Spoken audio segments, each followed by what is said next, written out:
dream that one day every valley shall be exalted, and every hill and mountain shall be made low, the rough places will be made plain, and the crooked places will be made straight, and the glory of the Lord shall be revealed, and all flesh shall see it together. This is our hope. This is the faith that I go back to the South with. With this faith, we will be able to hew out of the mountain of despair a stone of hope. Now, on the top, there are two hands, one for calm and one for quiet of the loudly crowd. And below that, there are four doves. And these are the four words that King used to typify his type of resistance. They are flying extremely near to flame that is shooting out of the top of the mountain.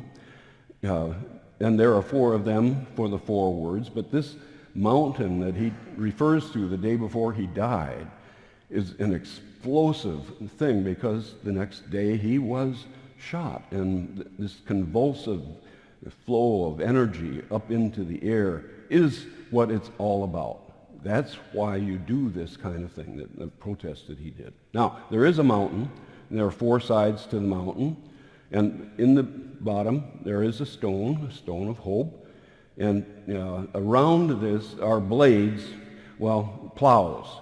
The millions of black Africans who came to the USA were placing their effort, replacing the plowshares in order to raise principally tobacco and cotton. So they are standing here as a symbol of their effort.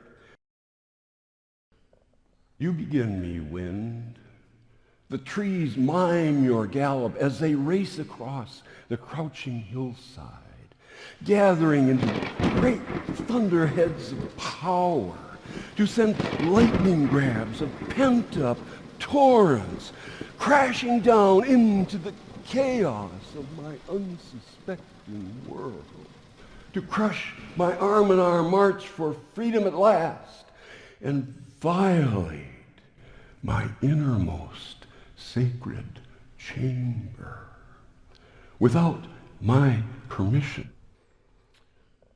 Ah, wind, you stir the waters with Holy Spirit sound to enter wombs of readiness that will yield children of mercy, to be nurtured by us, to grow in wisdom and strength, and lead us onto common ground where soils are saturated by every mix of human blood and soaked down by human tears,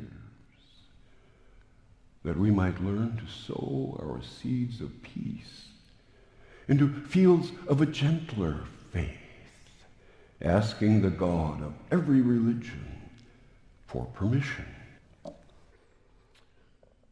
We lean against our moral obligations to friend and foe alike, bracing up each bridge of passage that drives us to our most urgent quest. I have a dream. Upon this rock, we will create love, not hatred. I have a dream today. Upon this rock, we will offer mercy, not revenge. I have a dream that one day upon this rock, we will build peace, not war upon brutal war, until together, as one human flesh, we offer a verdict of mutual respect between the powerful and the powerless, for all future generations to follow, asking only for peaceful permission. Somewhere in the vastness of our separations, we hear voices crying out to still the voices that terrify us, to steady our trembling foundations in our fragile homeland, to set down our weeping weapons on screaming streets of rage,